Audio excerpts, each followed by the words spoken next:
హైదరాబాద్ సిటీలో ఆర్డినరీ బస్సులు తగ్గడంతో ప్రజలు ఇబ్బందులు పడుతున్నారు. గతంలో 66% ఉన్న ఆర్టీసీ బస్సులు ఇప్పుడు 55%కి తగ్గిపోయాయి.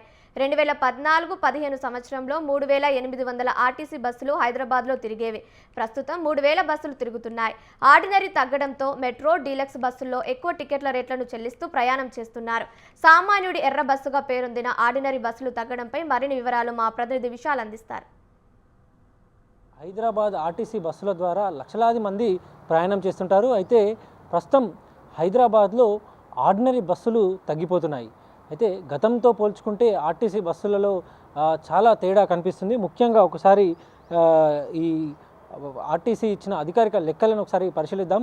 సాధారణంగా ఆర్డినరీ బస్సులు తక్కువైపోవడం వల్ల ఆర్డినరీ బస్ పాసులు తీసుకునే వారికి కొంత ఇబ్బందులు ఎదురవుతాయి. అదేవిధంగా ఆర్టీసీ బస్సుల ద్వారా ఒక చోటు నుంచి మరొక చోటుకు వెళ్ళే వారికి కూడా అంటే మెట్రో ఎక్స్ప్రెస్లో ఒక రకమైన ఛార్జీలు ఉంటాయి, అదే ఆర్డినరీ ఆర్టీసీ బస్సులో ఒక రకమైన ఛార్జీలు ఉంటాయి.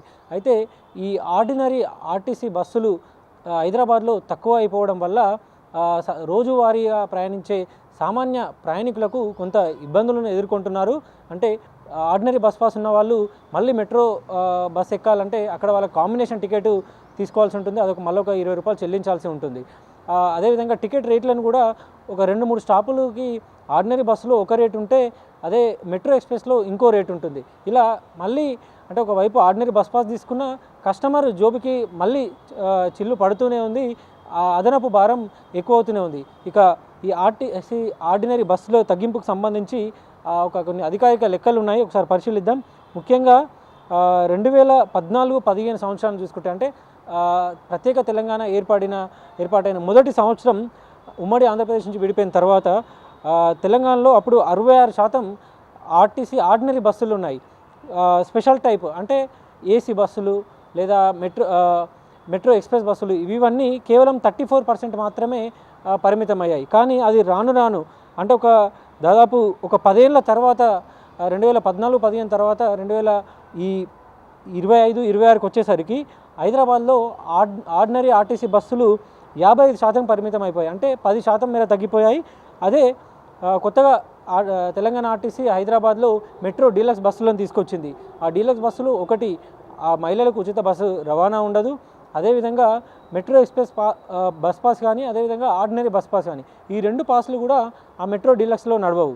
దీంతో కాంబినేషన్ టికెట్ తీసుకొని మెట్రో డీలక్స్ బస్సులో వెళ్ళాల్సి ప్రయాణికులకి అలాంటి ఇబ్బందులు ఎదురవుతున్నాయి.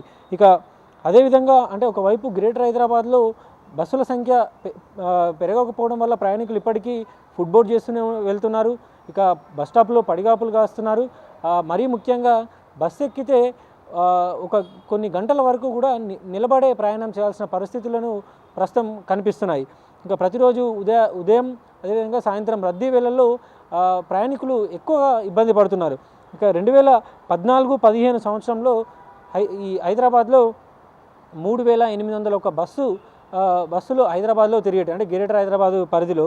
ఇప్పుడు అంటే 10 ఏళ్ళ తర్వాత 2025-26కి వచ్చేసరికి 3200 వరకు బస్సులు తిరుగుతున్నాయి. అంటే 2022-23తో పోల్చుకుంటే అంటే ఒక 3 సంవత్సరాల క్రితంతో పోల్చుకుంటే కొన్ని బస్సులు పెరిగాయని చెప్పుకోవాలి. ఎందుకంటే గతంలో 2800 వరకే ఉండే, కానీ ఇప్పుడు ఆ బస్సుల సంఖ్య 3200 వరకు చేరింది. అయితే ప్రస్తుతం పెరిగిన బస్సుల సంఖ్య ప్రయాణికులకు సరిపడా లేకపోవడంతో ఇబ్బందులు పడుతూనే ఉన్నారు. అదేవిధంగా ఒకవైపు బస్సులు సరిపడా లేకపోవడం, అదేవిధంగా ఆర్డినరీ బస్సులు తగ్గిపోవడం వల్ల సాధారణ ప్రయాణికులు ఇబ్బందులు పడుతున్నారు. ముఖ్యంగా ఈ కోటి నుంచి కొండాపూర్ వెళ్ళే వాళ్ళు 127K వీళ్ళు ప్రతిరోజు ఇబ్బందులు పడుతున్నారు. అదేవిధంగా 222 నెంబరు కోటి నుంచి పటాన్చేరు వెళ్తుంది, అలా ఆ రూట్లో ఉప్పల్ నుంచి గట్కేసర్ నుంచి ఉప్పల్కి వెళ్ళే ఆ గట్కేసర్ బస్సులు, ఇలా కొన్ని ప్రధాన మార్గాలలో ఇప్పటికీ రోజువారీ ప్రయాణికులు ఇబ్బందులు ఎదుర్కొంటున్నారు. ఇక ముఖ్యంగా ట్రాన్స్పోర్ట్ రీసెర్చ్ అనాలిసిస్ వాళ్ళు చెప్తున్నది ఒకటే, గ్రేటర్ హైదరాబాద్లో ప్రజల సంఖ్య పెరుగుతుంది. అంటే గ్రేటర్ హైదరాబాద్లో 1 కోటి పైగా జనాభా దాటింది కాబట్టి ప్రజా రవాణాని మెరుగుపరచాల్సిన అవసరం ఉంది. ఇప్పటికైనా ప్రభుత్వం అంటే పూర్తి స్థాయిలో ఆర్టీసీని ప్రభుత్వం ఇప్పుడు విలీనం చేసుకుంటుంది కాబట్టి ఇప్పటికైనా ప్రభుత్వం అటు ఆ, బస్సుల సంఖ్యను పెంచాలి. మెట్రో ఎక్స్ప్రెస్ అదేవిధంగా ఆర్డినరీ బస్సుల సంఖ్యను కూడా పెంచి ప్రయాణికులకు ఎటువంటి ఇబ్బందులు రాకుండా చూస్తే ప్రజా రవాణా మెరుగుపడుతుంది. అప్పుడు అది ట్రాఫిక్ రద్దీని కూడా తగ్గిస్తుంది, కాలుష్యాన్ని కూడా తగ్గిస్తుంది అని ట్రాన్స్పోర్ట్ రీసెర్చ్ అనాలిసిస్ చెప్తుంది. అదేవిధంగా ఎలక్ట్రిక్ బస్సులను తీసుకురావాలనుకుంటుంది ప్రభుత్వం. హైదరాబాద్లో 3000 డీజిల్ బస్సుల స్థానంలో ఎలక్ట్రిక్ బస్సులను తీసుకురావాలనుకుంటుంది. వీటి స్థానంలో కూడా ఎలక్ట్రిక్ ఆర్డినరీ బస్సులను తీసుకురావాలి. ఎలక్ట్రిక్ ఆర్డినరీ బస్సులు మొదట్లో స్టార్టింగ్లో తీసుకొచ్చారు, కానీ ప్రస్తుతం అవి ఆగిపోయి పూర్తి స్థాయిలో మెట్రో ఎక్స్ప్రెస్ బస్సులనే ఆర్టీసీ తీసుకొస్తుంది. దీన్ని కూడా ప్రభుత్వం అంటే ఆర్డినరీ ఎలక్ట్రిక్ బస్సులను కూడా తీసుకురావాలి. లేకపోతే ఎలక్ట్రిక్ బస్సులలో అటు మెట్రో ఎక్స్ప్రెస్ కానీ అదేవిధంగా ఆర్డినరీ బస్ పాస్లను కూడా అమలయ్యే విధంగా కూడా ఆర్టీసీ చర్యలు తీసుకోవాలి. ప్రభుత్వం కూడా దాన్ని అమలు చేయాలని సగటు సామాన్య ఆర్టీసీ ప్రయాణికుడు కోరుకుంటున్నాడు. కెమెరామెన్ అఖిల్తో విశాల్, స్వతంత్ర.